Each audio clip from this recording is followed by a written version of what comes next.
السلام علیکم ورحمۃ اللہ وبرکاتہ۔ الحمد للہ رب العالمین والعاقبۃ للمتقین والصلاۃ والسلام علی رسولہ الکریم۔ اعوذ باللہ من الشیطان الرجیم، بسم اللہ الرحمن الرحیم۔ ان اللہ لا یغیر ما بقوم حتی یغیروا ما بانفسہم۔ محترم اساتذہ کرام، جامعہ ریاض العلوم کے عزیز طلبہ، میں آپ کے سامنے جس عنوان پر بات کرنا چاہتا ہوں وہ یہ ہے کہ جنگ آزادی میں مسلمانوں کا کردار۔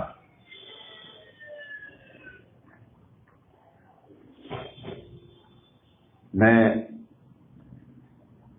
تھوڑی بات کرنا چاہتا ہوں، لیکن میں چاہتا ہوں کہ ایک نئے انداز سے بات آپ کے سامنے رکھی جائے۔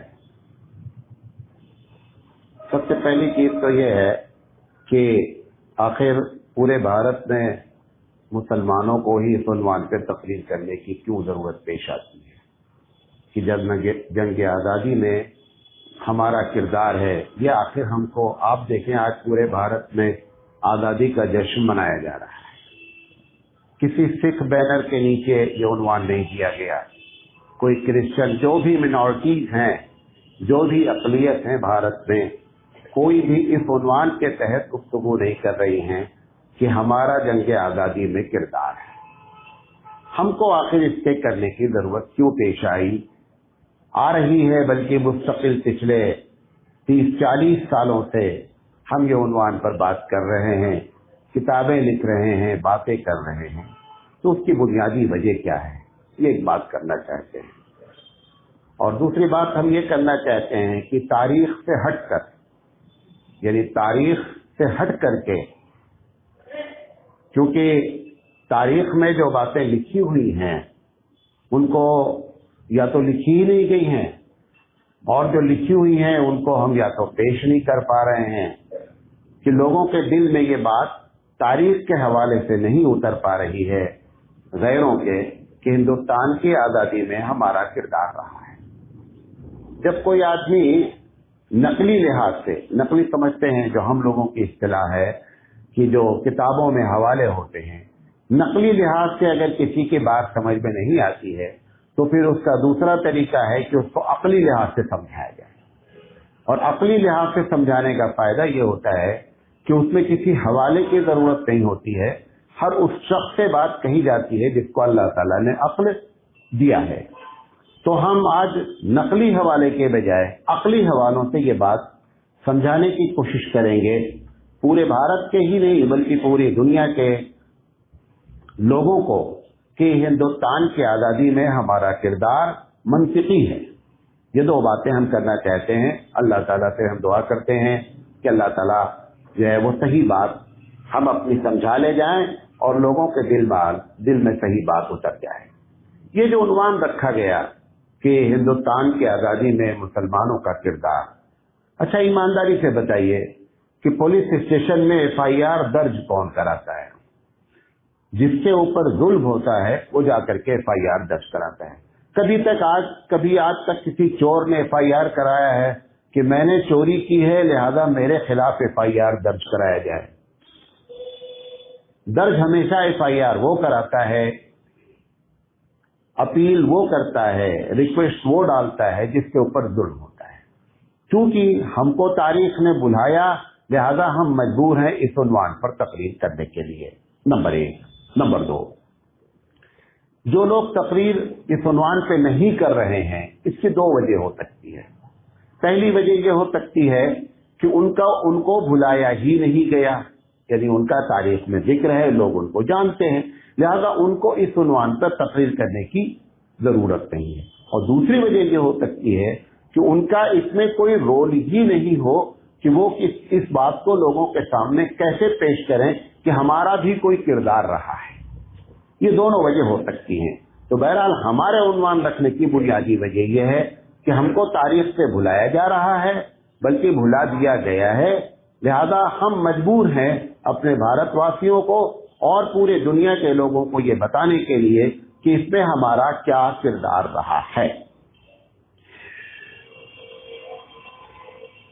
اس میں بریکٹ کی ایک بات اور بھی ہے کہ یہ تاریخ نے جو ہم کو بھلایا، تاریخ کی ایک تاریخ ہے، اتہاس کا اپنا ایک اتہاس ہے کہ جو قوم اپنا اتہاس، اپنی تاریخ بھلاتی ہے تو اتہاس بھی اس کو بھلا دیتا ہے۔ ہم لوگوں نے چونکہ اپنا اتہاس، اپنی تاریخ نہیں جانی، لہذا تاریخ نے ہم کو کیا کر دیا؟ بھلا دیا۔ کبھی زندگی رہی تو آپ کے سامنے یہ بات ہم کریں گے کہ مسلمانوں نے اپنی اس تاریخ کو کیسے بھلایا اور کیوں بھلایا، اس کی کیا بنیادی وجہ ہے۔ اس وقت میرا یہ ٹاپک نہیں ہے، ورنہ ہم اس پر بھی کبھی انشاءاللہ بات کریں گے کہ آخر بھارت کی آزادی میں مسلمانوں نے اپنی تاریخ کیوں بھلائی، اس کے کیا اسباب ہیں۔ بہرحال تو ہم جو بات دوسری کرنا چاہتے ہیں وہ یہ ہے کہ آپ کو منطقی انداز میں بغیر تاریخ کے حوالے سے ہم یہ بتانا چاہتے ہیں اور دنیا کو باور کرانا چاہتے ہیں کہ ہندوستان کی تاریخ میں ہمارا رول رہا ہے۔ اگر جو بھی ذی عقل ہے اس ذی عقل والے کو اپنی عقل سے اس بات کو سمجھنا چاہیے۔ 1977 کی بات ہے کہ راج سبھا میں وشمبر ناتھ پانڈے نے ایک رپورٹ پیش کی تھی اور انہوں نے یہ بات کہی تھی کہ بڑے افسوس کے ساتھ یہ کہنا پڑے، راج سبھا کی اسپیچ ہے کہ بڑے افسوس کے ساتھ کہنا پڑ رہا ہے کہ ہندوستان کے اتہاس پر انگریزوں کا وہ رنگ اب تک غالب رہا جس کی وجہ سے انہوں نے اس دیش میں شاسن کیا تھا۔ آج بھی ہم اس کو بھلا نہیں پائے، یعنی کیا کہ تاریخ کے ساتھ انصاف نہیں ہوا ہے۔ اسی طریقے سے این سی سکسینہ نے ایک مرتبہ یہ بیان دیا تھا۔ یہ این سی سکسینہ کون صاحب ہیں؟ یہ وہ صاحب ہیں جن کو بھارت کے سلیبس کے اوپر انچارج بنایا گیا تھا کہ آپ بھارت کے سلیبس کو پڑھ کر کے، دیکھ کر کے تجزیہ نگاری کریں کہ اس میں کیا پرابلم ہے۔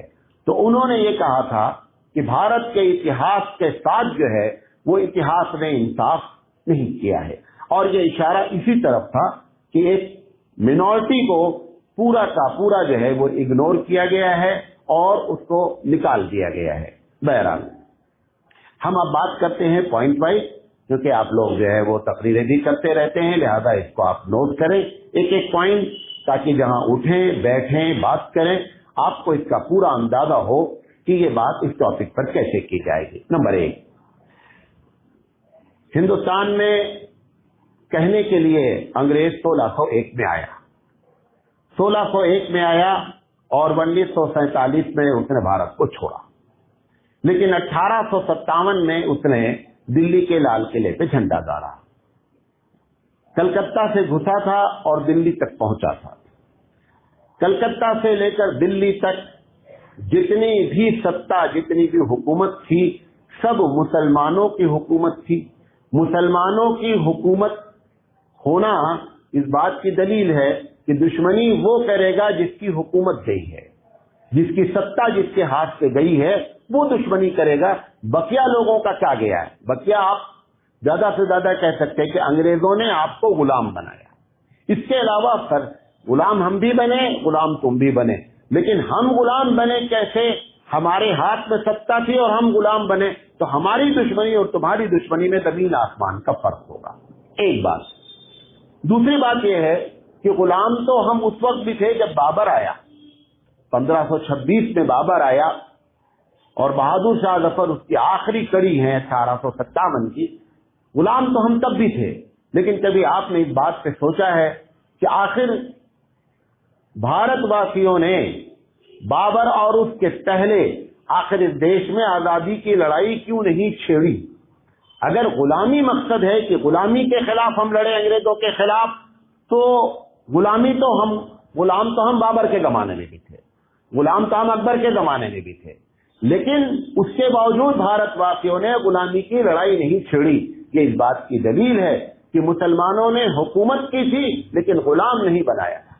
اسی لیے بھگت سنگھ کے اوپر جب کیس چلا، غور سے نوٹ کریں، بھگت سنگھ کے اوپر جب کیس چلا اور بھگت سنگھ نے اسمبلی کے اوپر بم داغا تھا, پھانسی کی سزا سنائی گئی اور پھانسی دی گئی.